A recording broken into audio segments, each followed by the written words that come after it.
Today, I'm going to tell you about my favorite Synthstrom Deluge feature so far. Freebie. Hey, how's it going, everybody? Welcome to Freebeat, where I post new music-related content every single day, so if that sounds good to you, hit that subscribe button, ring that notification bell. Today's patron shout-out goes to Urban Canyons. Thank you so very much for the support. Let's get started. So here at the channel, I typically don't like to release two videos back-to-back on the same exact piece of gear. I like to keep you all guessing what's going to be next, and, I just like to switch it up generally. But the Synthstrom Deluge has captivated me like no other device that I've owned before. And in full disclosure, I actually filmed yesterday's video on Friday or Thursday evening, actually, I think, of last week. So I've had the weekend to play with the Deluge and try to get at least a small handle on the very basics, because this thing is daunting. I figured today I would show you kind of my favorite feature so far. One of my favorite features is the fact that, as you can see, we only have one cable plugged into the Deluge right now, and that's just the headphone jack out into the audio interface. And this weekend, I was able to actually pace around the apartment with it using the onboard speaker, which is pretty cool. But I won't torture you with the onboard speaker today, don't worry. Anyway, my favorite thing about the Deluge so far is the fact that it doesn't have any false limitations that were imposed by the creator, by the developer. What I mean by that is I'm a drummer. I'm a very compositional drummer. When I write drum parts, I write them start to finish, note for note, and then it is rehearsed and performed the same way each time. Every note is written with a what and a why, whether it be locking in with the bass or the guitar or other instruments, whatever the reason be, there is a reason. And I compose like that very purposefully. So that being said, when I try to compose electronic drum parts, I often find myself very, very limited by the amount of patterns available on devices. I've I wouldn't say famously, but I had a video ranting about the circuit tracks that got quite a few views for me, at least, where I was talking about how the pattern system is handled, how it just does not work for me as a drummer. Let alone the fact you only get 8 patterns per track, and a pattern can only be 16 steps long.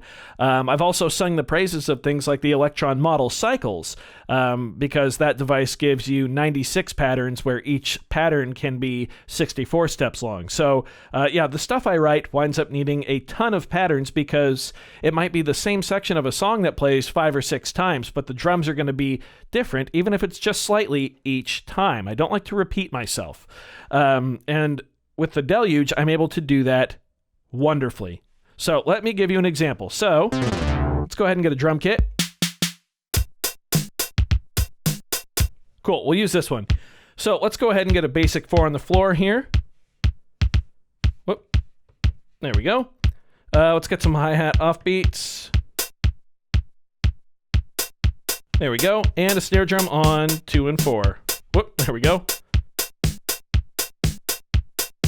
Here's the basis for a lot of drum parts, and some pieces of gear basically want you to just repeat this, the whole song, with a few variations, that you just get a few extra patterns you can make. But on the Deluge, we can actually sequence note for note, basically as long as we want per pattern. So I'm going to copy this by holding Shift and clicking in this left knob here.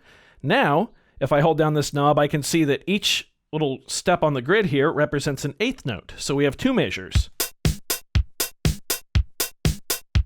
And I can actually hold it down, scroll to the right, zoom in, and now we have 2 measures viewable in 16th note resolution, right? Measure 1, measure 2.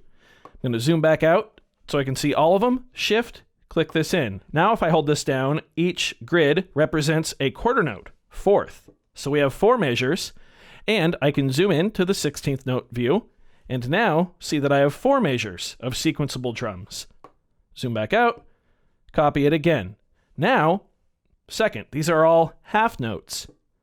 If I zoom back into 16th notes, I now have 8 measures, sequenceable. We'll do it one more time. Shift, click this in, click it in one more time. Now each one of these represents 1 bar. And sure enough, if I zoom into 16th notes, I have 16 sequenceable measures, all full resolution, whatever I want. And I can keep going. We could have thousands of measures, each fully sequenceable. So let's go ahead and we'll just do some variation in the hi-hat. How about that? Maybe add in a few other samples. So measure 1, I'm going to leave as is. Measure 2, add a little extra hat there. Measure 3, put one here. Measure 4.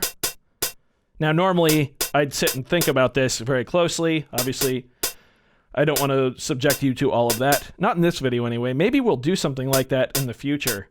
That could be fun. All right, here we are at measure 8. So we will do a little fill that introduces a little hi-hat bark here.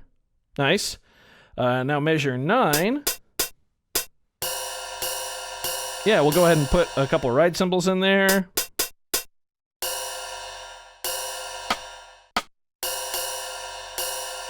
Some other sounds.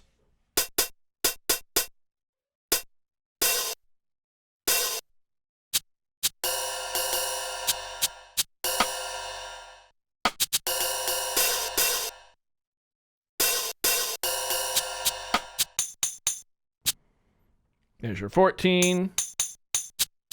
Now I'm just kind of doing it randomly, not gonna lie. 15. And 16, what other kind of sounds do we have on this kit?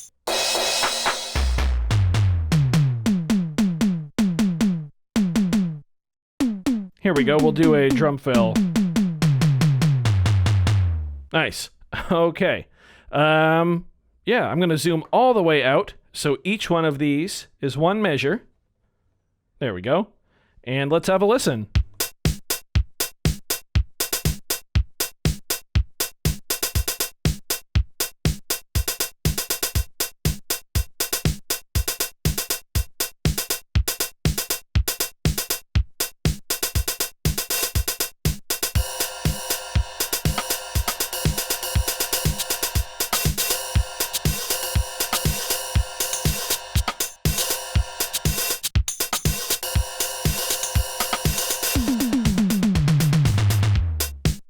Then it repeats. Also, sorry for the camera there. I haven't adjusted it really to view so many lit pads, so it's kind of freaking out.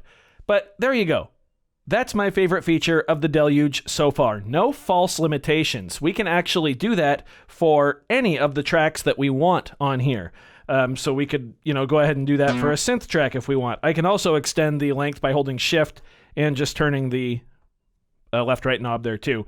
But yeah, that's all fully sequenceable, all fully viewable, and it's just the perfect device, sequencer-wise so far, for what I'm after in a piece of electronic music gear. Now, I know it is a bit expensive at $1,000 US, but I really don't think that's where a ton of the money went into. I don't want to, get into all that, but I'm sure there's a bigger company out there that could make at least something with this much sequenceable pattern space.